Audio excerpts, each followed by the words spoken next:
San Antonio. When you think of the city, you might think of shopping in Market Square, the Spurs, or the famous Alamo.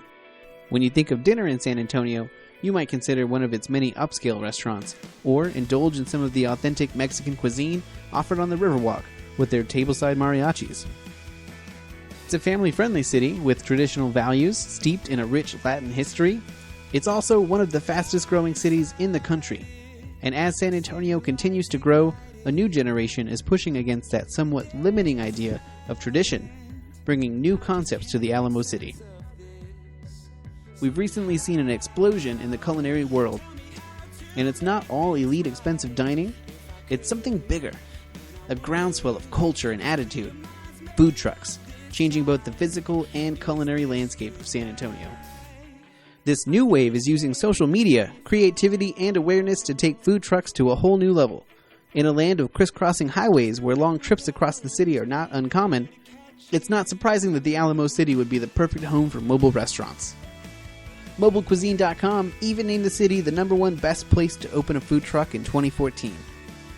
Today, we're looking at San Antonio's newer Northwest Side neighborhoods, home to many of the city's other attractions like the Six Flags theme park, the Rim Shopping Center, and the La Cantera Outdoor Mall. I prefer Northwest. I'm actually from this area, so I'm in this area. We have a restaurant down in Stone Oak, so it's not too far off, and UTSA is literally a walking distance away. So we've actually made kind of a difference with the audience here. We wanted to add something to this side of town out in the burbs where the northwest part of town. A lot of times it's neglected, so that's why we're out here. Do you ever go downtown? Downtown, not so much. It's kind of a different vibe down there, at least in terms of food trucks. We call them the food truck mafia. What do you call the food truck mafia? Just pretty much just how they run things. Up here in the northwest side of town, it's a lot more leniency, a lot more, there's not as many rules, and we can sit down and actually be open for business and not have to worry about other competitors here. Downtown as well, I already had a bunch of trucks popping off. It already had bars going. And, you know, people out here, they got kids, they got families, or maybe they're going to UTSA, or they like these little dive bars like Hills and Dales. They deserve it too, you know? We grew up out here, and we knew what was coming. There's all the same options. There's concrete jumbo, which has its place, but it's fun to find small local businesses, people, you know, pouring their lives into what they do, into their food, and I think you can taste it. While the food truck craze started with trucks driving all over the city, sending out social media blasts to tell the hungry masses where they were going to be, here in San Antonio, these nomadic creatures have evolved into a tight-knit, sometimes political group of pack animals with established homes and symbiotic relationships with places that serve alcohol. Places like Hills and Dales, The Point, 281 Food Park, and the Block SA have offered a place for the trucks to park in one area where people can sample from a multitude of styles as well as grab a drink. And that's a big deal. You see, without a permanent address, a business can't even apply for a license to sell alcohol. And in a young city, with an understandable affinity for booze, without the inherent restrictions of a mobile food truck, these restaurateurs can now thrive and establish a regular customer base.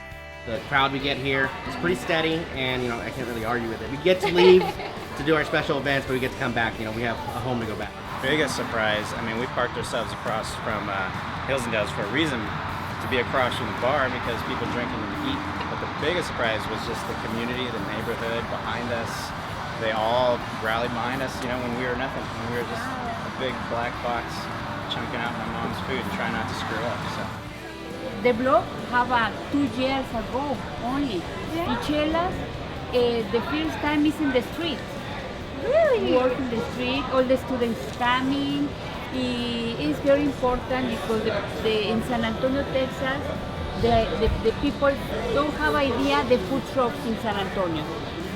One day, coming the policeman, he put going to jail, you go to the other state, okay. But right now, look at San Antonio, Texas, have 200, 300 food trucks. It's a lot. Fish, hamburgers, and special Mexican food. These pioneers are just the latest in a wave of evolution for San Antonio food culture. Today, we have hip new food trucks and parks. A few years down the line, don't be surprised if you start to see more of these grow into brick-and-mortar restaurants that can finally offer a dynamic new flavor to San Antonio. We have one restaurant on Stone Oak, and then he was able to open up the second one just a couple months ago downtown. It was a lot busier than we originally expected. It exceeded our expectations probably tenfold. I mean, we just started with a bang and it only grew from there. Wow. So basically, opening up a brick and mortar was the best thing that you could have done, huh? Yes. I have restaurant 5 or 6 months ago in Alamo High. The food is similar, only is more menus for plates because all the people are going in. What is Chela? Chela is in the block, the little food truck in the restaurant. It is my daughter.